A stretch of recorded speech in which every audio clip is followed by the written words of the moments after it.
کسی کو رزق میں زیادہ فراز دیتا ہے. قبلہ علامہ فراز حیدر کاظمی صاحب کی آمد پہ 4 مصرے. کسی کو رزق میں زیادہ فراز دیتا ہے، کسی کو نعمت عمر دراز دیتا ہے. چوتھے مصرے پہ غور. کسی کو رزق میں زیادہ فراز دیتا ہے، کسی کو نعمت عمر دراز دیتا ہے، اور بطور خاص مگر جس پہ مہرباں ہو خدا علی کے عشق سے اس کو نواز دیتا ہے. بر محمد و آل محمد صلوات. ملک کی نامور ہستی قبلہ علامہ فراز حیدر کاظمی صاحب رون کے ممبر ہوتے ہیں. ان کی آمد پہ بلند تر صلوات.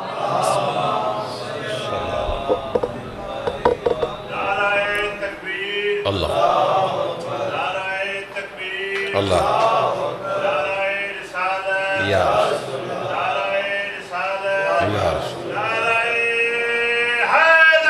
یا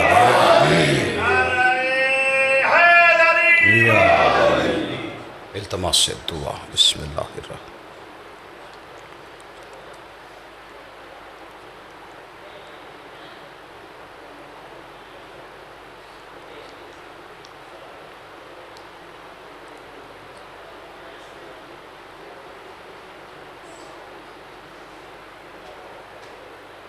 صلوات.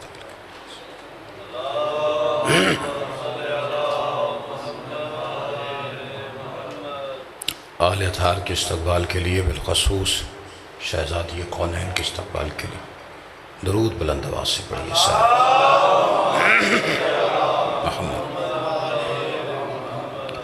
خوشنودی صاحب زماں کے لیے دعاؤں کی قبولیت کے لیے، اور بانیان مجلس کی اس محنت کی قبولیت کے لیے، ان کے مرحومین کے بلندی درجات کے لیے، بالخصوص سرکار علامہ ناصر عباس صاحب، دیگر علماء ذاکرین شہداء مرحومین سب کے بلندی درجات کے لیے صلوات مل کے بابا سے بلند.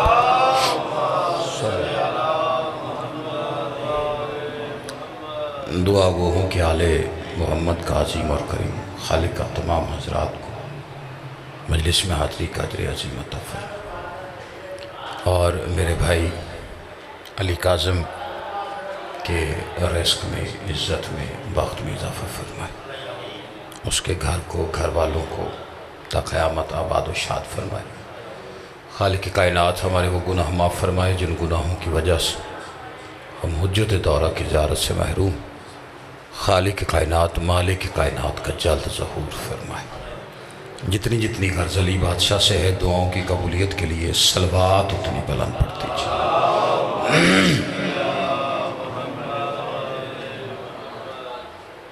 جنہوں نے بلند پڑھی ہے انہیں غرض ہے، جنہوں نے نہیں پڑھی انہیں علی سے کوئی غرض نہیں. مل کے بابا سے بلند صلوات پڑھیے. محمد 2-4 لمحوں کی اگر اجازت دے تو میں گزارش پیش کر سکوں. جہاں آپ بیٹھے ہیں وہاں آپ کو ہوا بھی آ رہی اور آپ مطمئن ہو کے بیٹھے، لیکن اگر اتنی سہولت کے باوجود بھی اگر آپ نہیں بولیں گے تو پھر زیادتی ہو جائے گی میرے ساتھ. ٹھیک ہے جی. اٹل حقیقت ایک کائنات کی اس سے گفتگو کا آغاز کرنا چاہتا ہوں. پہلے تو خیر صرف شیعہ نے حیدر کرار کا عقیدہ تھا، اب لوگ آل محمد کی دشمنی میں کم از کم اس عقیدے تک آ گئے. کہتے ہیں چھوڑا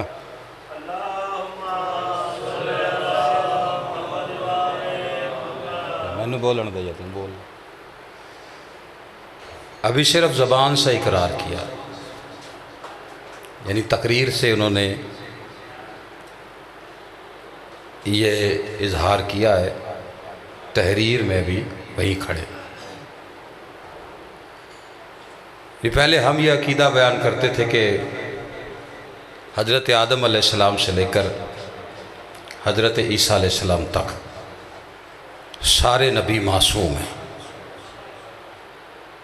اس میں کوئی شک نہیں. یہ پہلے صرف شیعہ نے حیدر قرار کرو، اب بھی انہی کا عقیدہ. لیکن آل محمد کی دشمنی میں کچھ لوگوں نے اس عقیدے کو مان لیا، لیکن صرف یہیں تک مانا کہ صرف انبیاء معصوم ہیں. لیکن جنہوں نے مانا ہے انہیں معصوم کی تعریف کا پتہ نہیں کہ معصوم کہتے کسے. معصوم وہ ہوتا ہے جس سے خطا نہ ہو. توجہ ہے کہ نہیں آپ ذرا؟ معصوم اسے کہتے ہیں جس سے خطا نہ ہو. اب لوگوں نے یہ نعرہ لگانا شروع کر دیا کہ جی صرف انبیاء معصوم، اور انبیاء کی معصومیت میں سب سے پہلے جس نبی کا تذکرہ ہوتا ہے وہ ابو البشر ہے، حضرت آدم علیہ السلام. ان کا تذکرہ آئے تو کتابوں میں لکھ دیا کہ ان سے خطا ہوئی تھی. تو پوچھا گیا ہوا کیا؟ کہا انہوں نے گندم کا دانہ کھایا تھا جو کہ اللہ نے منع کیا تھا، تو انہیں جنت سے نکال دیا. بات بڑی عجیب سری ہے کہ ابو البشر ہے آدم، باپ ہے پوری بشریت کا، وہ گندم کا دانہ کھا لے تو جنت سے نکالا جائے، اولاد بوریاں ہڑپ جائے. توجہ ہے کہ نہیں؟ یہ فوٹو چکان لا پے نا تسی سارے. میں نتیجے دے نیڑے آ گیا تو بالکل گل میں مکانی جلدی. آدم گندم کی وجہ سے جنت سے نہیں نکلا. کائنات کے سلطان نبی سے پوچھا گیا تھا، سائل نے سوال کیا، مولا گندم کھائی اور آدم جنت سے نکالے گئے، جبکہ حکم ہے قرآن میں اللہ کہتا ہے اپنی زوجہ کے ساتھ جنت میں رہو، جو چاہے کھاؤ جو چاہے پیو، پھر ایسی کیا مجبوری؟ رحمت العالمین کے چہرے پہ جلال آیا. اور کائنات کے سلطان نبی نے کہا بدبخت ترین شخص ہے وہ جو حجت خدا پہ گندم خوری کا الزام لگاتا ہو. مولا پھر جنت سے نکالا کیوں؟ کہا گندم کھانے کی وجہ سے نہیں، جنت سے نکالا اس لیے گیا تھا کہ جنت میں ہم جیسا بننے کی خواہش کر بیٹھا. ابو البشر آدم ہو کر جنت میں اگر محمد جیسا بننے کی خواہش کرے اللہ جنت سے نکال دیتا ہے. مولوی کس منہ سے کہتے ہیں محمد ہم جیسا؟ توجہ ہے کہ نہیں آپ حضرت؟ آدم سے عیسیٰ یہ سارے معصوم ہیں. میں ایک منزل پہ لا کے تو گفتگو آپ کے حوالے کر کے جانا چاہتا ہوں، اس میں شک کی کوئی نہیں. معصوم وہ جو خطا سے پاک. یہ قرآن کا فیصلہ ہے، اٹل حقیقت ہے، اللہ کا قانون ہے. لیکن یہ بھی حقیقت ہے کہ اللہ نے آج تک کسی معصوم کے فعل کو اپنا فعل نہیں کہا. توجہ ہے کہ نہیں آپ حضرات؟ یہ تھوڑا بولیں گے تو میں پڑھوں گا. مجھے آپ کی تعداد سے نہیں، آپ کی خاموشی سے خوف آ رہا ہے. تعداد دیکھ کے میں پڑھنے کا عادی نہیں ہوں، اس لیے کہ مانتا اس حسین کو ہوں جو تعداد کا نہیں معیار کا قائل ہے. ہاں جسے شک ہے اس کے لیے دلیل دے دیتا. کربلا کا میدان ہے، ایک طرف 9 لاکھ تھے ایک طرف 72 تھے. جو 9 لاکھ تھے وہ تعداد تھی، جو 72 تھے وہ معیار تھا. اللہ نے آج تک کسی معصوم کے فعل کو اپنا فعل نہیں کہا. فعل سمجھتے ہیں یعنی کسی کے کیے ہوئے کام کو اپنا کام نہیں کہا. مطلب آدم کو اگر خلافت دی ہے اللہ نے تو یہ نہیں ہوا کہ اللہ نے قرآن میں کہیں کہا خلیفہ تو نہیں بنا میں بنا ہوں. نوح نے کشتی بنائی تھی اور حکم پروردگار پہ بنائی تھی. توجہ پوری چاہ رہا ہوں. نوح نے کشتی بنائی، اچھا چپ کی تو نہیں بنائی انہوں تو بول پاؤ کچھ بھی نہیں ہوں. دیکھو وہ ہے نوح کی کشتی، وہ نبی کی بنائی ہوئی. جس کشتی میں آپ بیٹھے ہیں وہ یہ نبی کی بتائی ہوئی.